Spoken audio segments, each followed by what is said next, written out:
Hi guys! So, we had our family reunion sa isa sa resort sa Pansol. We're celebrating birthdays and also yung pag-uwi ng dalawa kong pinsan from other country. And it's also good na merong bonding time sa mother side na family ko. So, ito, nag-gather kami. Though, hindi pa to kompleto, but still marami na rin kami. So, madalas dito sa Pansol, yung mga nakukuhang resorts is warm yung water or hot spring siya galing. I prefer that kasi kahit gabi, kahit nighttime, makakaswim pa rin kayo kasi hindi masyadong malamig. Especially December na. So, may enjoy pa rin yung pool. And perfect rin yan para sa mga seniors natin kasi makakapagbabad sila and very relaxing for their muscles and ayun, ma-relax yung katawan nila. Tapos yung nakuha nga namin na pool, merong basketball rin na included, pero nasa pool siya. Tapos meron din tong free na 1 hour use ng jacuzzi.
So, I'm using here my Insta360 camera na pwede underwater. Gusto ko talaga makapag-video ng aesthetic na nagsiswimming ako. Kaya lang, iba yung itsura ko.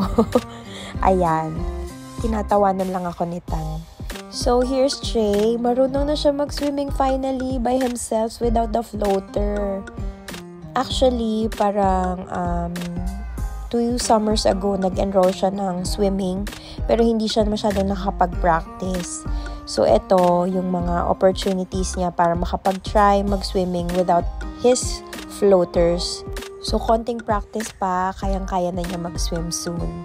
Ayun lang, I usually advise him na pag mag-swim siya, kailangan nakatingin muna ako para sure na he won't drown. Ayan, super happy naman kami at this point.